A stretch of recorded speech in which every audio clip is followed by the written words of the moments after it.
Hi students, hope you all are doing good. In today's class, we are going to see a poem, okay? Actually, it is a love poem which is written by Sir Walter Scott. And the poem name is Lochinvar, okay?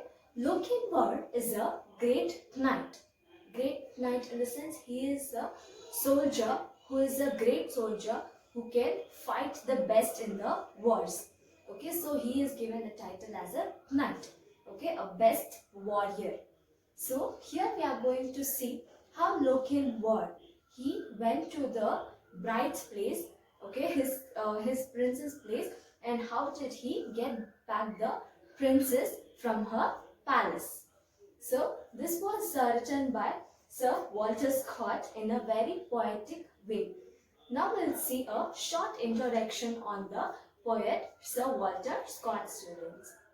Sir Walter Scott. Sir Walter Scott was born in the year 1771.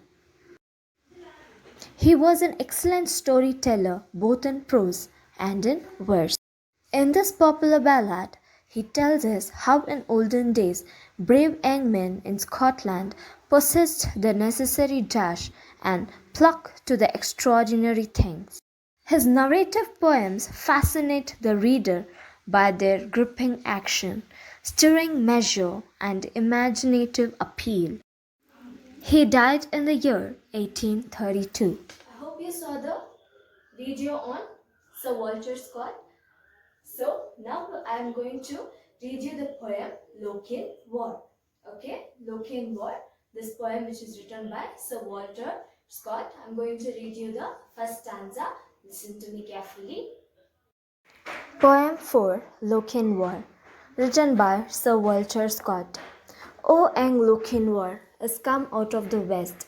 Through all the wide border, his steed was the best. And save his good broadsword, he weapons had none. He rode all unarmed, and he rode all alone. So faithful in love, and so dauntless in war, there never was knight like the young Lochinvar. I'll explain you this stanza, students. O young Lochinvar is come out of the west. So here the poet says the Lochinvar is come out of the west. So he is riding from which direction? He is riding from the west direction. Through all the wide border, his steed was the best. So he has travelled from the his border. So he is travelling from the west and he has crossed all the borders and his steed was the best. His steed is the horse. His horse was the best. And save his good broadsword, he weapons had none. So now he is a good warrior, but right now he is not carrying any sword with him or any weapons with him right now. Okay. But why he is not carrying any weapons? We will see.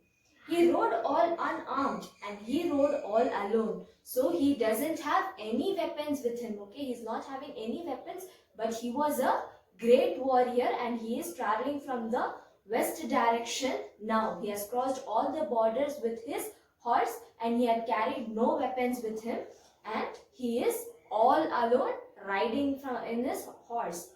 So faithful in love. So they say in the last two lines that so faithful in love and so dauntless in war, there never was knight like the young Lochinvar. So he was very faithful in love. Okay, he was very faithful in love and also he was dauntless in war.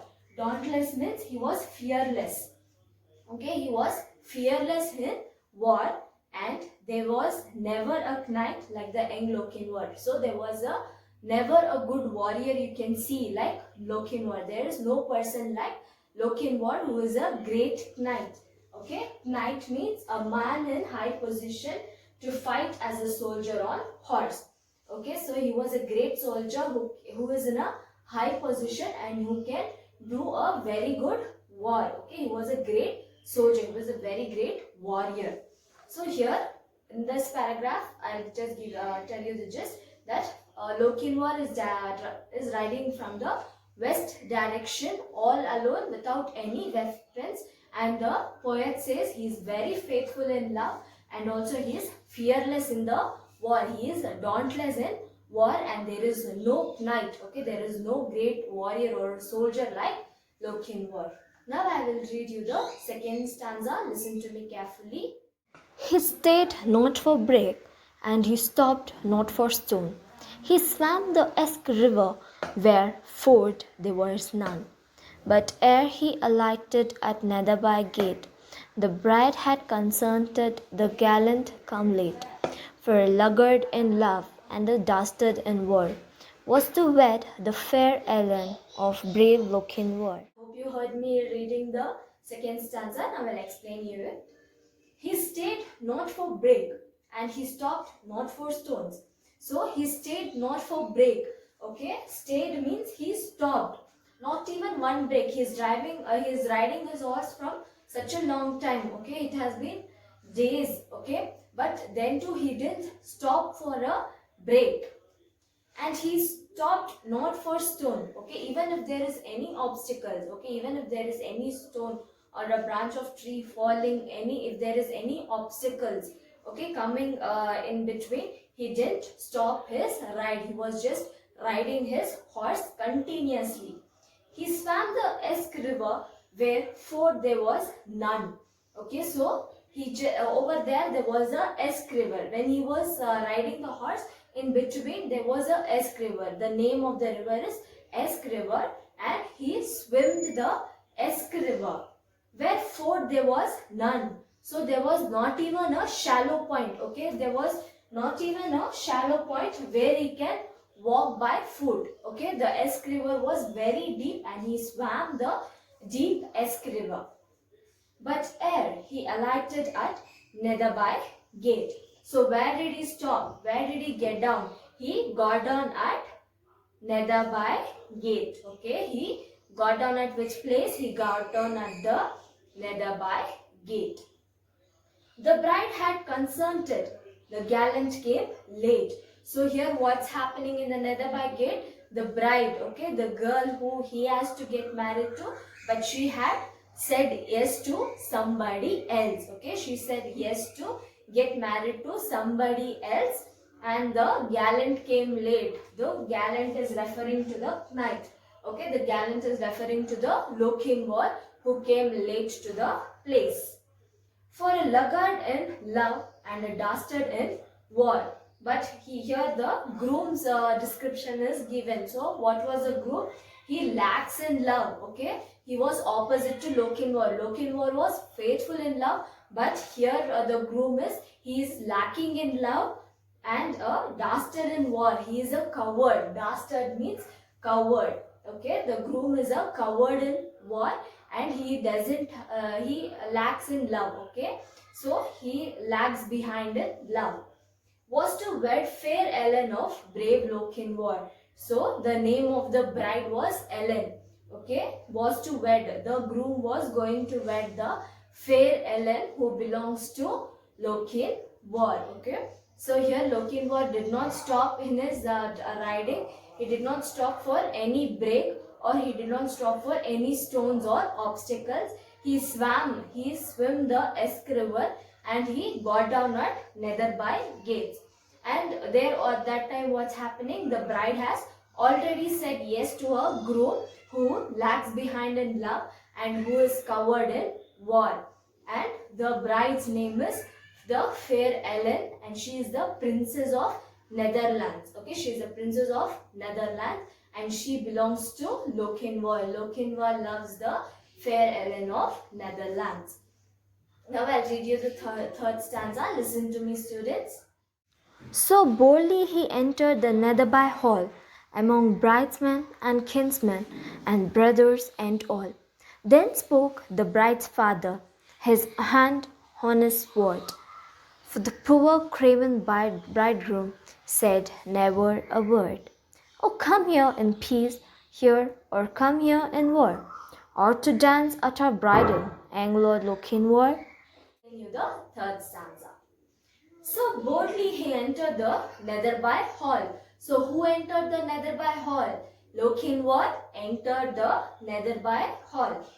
among bridesmen and kinsmen and brothers and all. So, who were present in the Netherby gates, the hall, who were there in the hall were the kinsmen. Okay, the kinsmen were the king's relatives and they were bridesmen. Okay, the relatives who is belonging to the bridesmen, the kinsmen, and also the brothers and all. So, all these people were present at the Netherby hall. Then spoke the bride's father, his hand on his sword.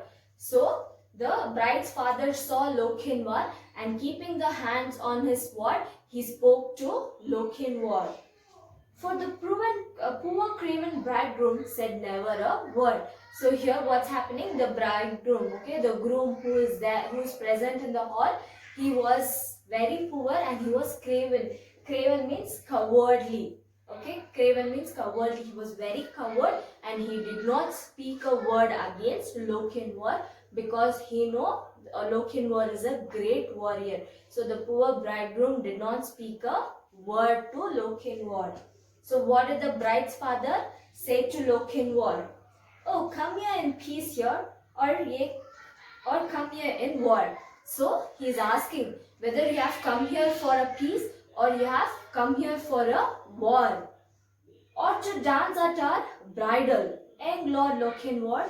So he is asking these three questions. You have come here for peace, or you have come here for war, or you want to dance at the bridal. So here you want to dance with our bridal, or you want to enjoy this party. For this you have come Lokhinwar. So he's just questioning the young Lord Lokhinwar. So Lokhinwar entered the Netherby gates, and over there the bridesmen, the kinsmen and the brothers and all were present there. And then the fathers, the bride's father spoke to Lokhinwar keeping the hand on his sword. And here the other side the bridesmen, okay, the groom, he is cowardly, he is very scared and he did not utter a single word against Lokhinwar. He was sitting quietly. And then the bride's father questioned Lokhinwar whether you have come here for peace or for war, or you want to dance with the bridal at the party. So these three questions he asked for Lokhinwar. Next, what happened? I will read you the fourth stanza. Listen to me, students. Along you it, your daughter, my suit you denied. Love swells like the Solway, but ebbs like its tide. And now I am come with this lost love of mine, to lead but one measure, drink one cup of wine. There are maidens in Scotland more lovely by far, that would gladly be bride to the young Lokhinwar. You heard me reading the fourth stanza. Now I'll explain you the fourth stanza. Along would your daughter, my suit you deny. Love swells like the Solway, but ebbs like its tide. So here he said that I was asking for your daughter from a long time. I wanted to get married to your daughter and I love her so much. I said to you, but you denied. All these words he's saying to the bride's father, okay, to Ellen's father. He's saying, I loved your daughter, but you denied, okay, you denied my request. Love swells like the Solway. So Solway is the river, okay, Solway is the river which separates the England and the Scotland, okay, which separates England and Scotland. The river flows in between England and Scotland. So love swells like a Solway. He says that his love is like a river, but ebbs like its tide. But there is an end for every river. When it joins the ocean, there is an end for every river. So it will end like its tide. And now I am come with this lost love of mine. So now he says that he has lost his love and he has come with a lost love of mine. To lead but one measure, drink one cup of wine. So he says that there is only one measure now which I can do is to drink a cup of wine in this party. A measure means to dance. Okay, one dance with the bride and to drink a cup of wine. There are maidens in Scotland more lovely by far. So he says that in Scotland, so there from that place only the Lochinvar is coming. Okay, so there are so many maidens. Maidens are unmarried women. So there are so many unmarried women in Scotland, and I will get married to some of them. They are very lovely, so I'll get married to the unmarried maidens in Scotland that would gladly be bride to the young Lochinvar. So one of them, one of the maidens would be gladly the wife of Lochinvar. He says that the unmarried maiden in Scotland, I'll find any one of them and get married to me, and they will be the bride of young Lochinvar, he says. Okay. So here what is he saying? Lochinvar to Ellen's father, he says that I loved your daughter and I approached you, but you denied my request. Now my love is swell like a Solway river, but it has an end like its tide. Okay, like the Solway river's tide, it also ended. Now I have come here to the Netherby Hall with my lost love, which I cannot get, but there is one measure. Measure means to dance with the bride and to drink a cup of wine. And he says that there are so many unmarried women in the Scotland, and one of them will be the Lochinvar wife, he says. So next what happened? Okay, next what happened in the Netherby Hall and what happened to Ellen and Lochinvar, we will see in the next class, students. Until then, stay safe and have a great day. Thank you.